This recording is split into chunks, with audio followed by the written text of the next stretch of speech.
Pria ini memotret anjing liar, lalu menempelnya di mana-mana. Sebenarnya ia sedang menguntit seseorang. Akhirnya, ia bertemu targetnya. Pria ini mulai mengamati kebiasaannya.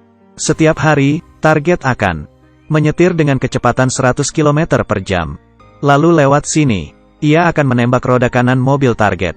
50 meter lagi target akan banting setir ke kanan karena panik, dan menabrak mobil di depannya. Semuanya sudah diperhitungkan. Hari kedua, target muncul tepat waktu. Tapi, ia melihat ada ibu dan anak di pinggir jalan. Ia mencoba berkonsentrasi, kembali menyasar target.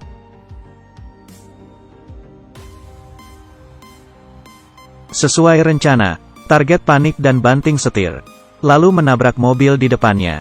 Tapi, ia tak mengira, ibu di pinggir jalan ikut terbakar hingga tewas. Ia gugup dan merasa bersalah. Sesampainya di rumah, ia menangis sesenggukan. Seekor anjing liar mendatanginya. Ia menjadi agak tenang. Pria ini bernama Virtuoso. Ia seorang pembunuh bayaran, tapi ia benci membunuh.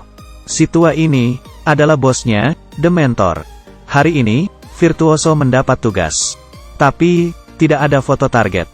Apalagi ciri-cirinya, ia hanya tahu target akan muncul pukul 5 sore di sebuah kafe. Nama target adalah White River.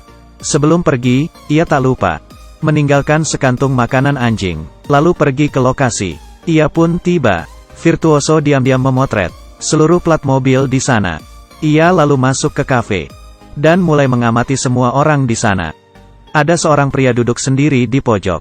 Dapat disimpulkan, jaket kerah tinggi untuk menutupi sarung bahunya. Pria itu punya pistol. Di sebelahnya, ada pria yang duduk menghadap pintu masuk. Badannya tegang dan terlihat gugup. Mungkin, ia juga punya pistol. Ia pernah melihat pelayan itu di pompa bensin. Mereka pernah bertemu. Virtuoso akhirnya memilih kursi dengan sudut pandang luas. Ia mulai mencari informasi plat. Saat pelayan menyajikan kopi, Virtuoso bertanya, "Apa kamu tahu White River?" Sungai. Rupanya pelayan tidak tahu. Virtuoso memperhatikan jam dinding. Pukul 5, waktunya beraksi. Tiba-tiba, seorang wanita berdiri dan berjalan ke arahnya. Virtuoso segera meletakkan HP-nya, dan bersiap menembak. Misi ini rahasia. Target akan muncul jam 5 di kafe. Tapi, tidak ada foto atau ciri-ciri. Siapapun bisa jadi target yang bisa dibunuh Virtuoso. Tepat pukul 5. Seorang wanita berjalan ke arahnya. Ia guap dan meletakkan HP. Saat mengambil pistol, rupanya wanita itu pergi ke toilet.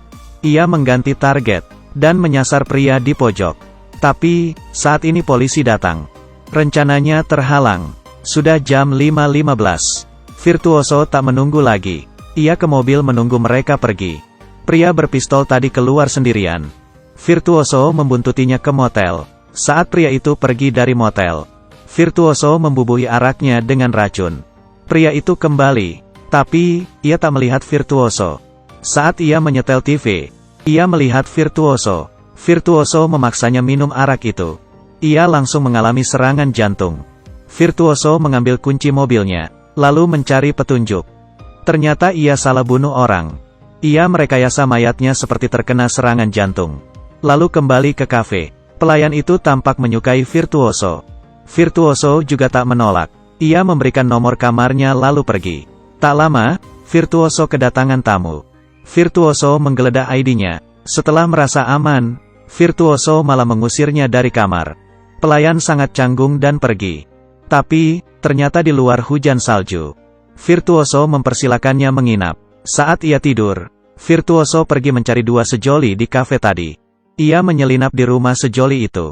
Kebetulan, si wanita keluar dari toilet. Si pria mengambil pistol karena mendengar sesuatu. Virtuoso menangkap si wanita. Tanpa pikir panjang, si pria menembak. Tapi, kena pacarnya sendiri.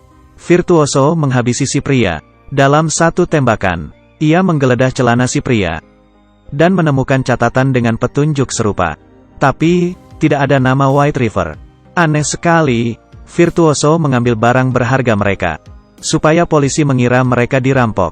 Polisi mendengar tembakan dan bergegas ke sana. Virtuoso bersembunyi di balik mobil.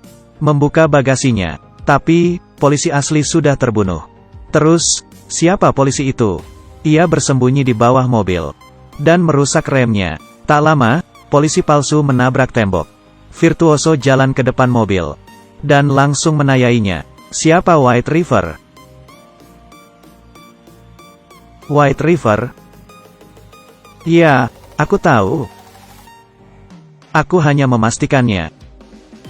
Virtuoso lalu membunuhnya. Ia menelepon Dementor. Misi selesai. Sesampainya di motel, pelayan melepas pakaiannya. Setelah berhubungan intim, ia melihat paspor pelayan. Lalu memeriksanya. Dialah Blanca Rios, yang berarti White River. Virtuoso baru ingat. Di baju pelayan ada noda darah. Namanya juga baru ditempel. Saat ini, pelayan keluar dari toilet. Dan menodongnya dengan pistol. Rupanya, si pelayan, yang pertama kali datang ke kafe. Ia membunuh koki dan manajer. Dan membuangnya di basement. Lalu ia menyamar sebagai pelayan. Wanita itu pelanggan biasa, yang digoda oleh pria tadi. Mereka duduk semeja. Sementara, pria yang duduk di pojok. Sebenarnya mereka semua menunggu Virtuoso. Virtuoso tak menyangka, dialah targetnya. Pelayan tahu dan membujuk mereka mundur. Kamu terlalu tua untuk membunuh. Minum kopimu dan serahkan ia padaku. Ia juga menulis catatan untuk 2 sejoli. Dan juga membujuk polisi. Pelayan bersiap menembak.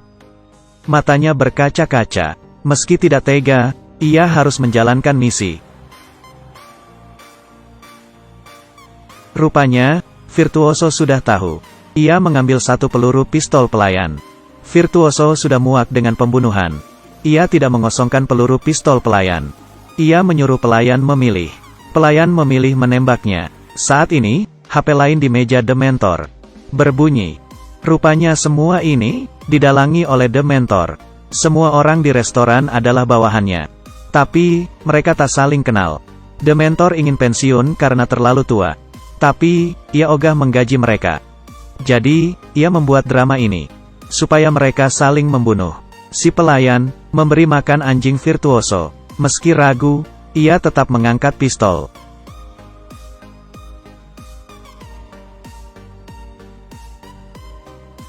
Tapi, kali ini ia memilih untuk tidak menembak.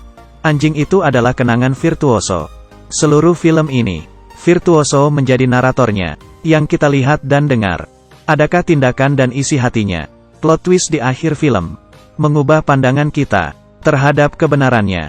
Kalimat yang mengena adalah, ternyata aku badutnya. Oke, saya kaki minyak. Sampai jumpa.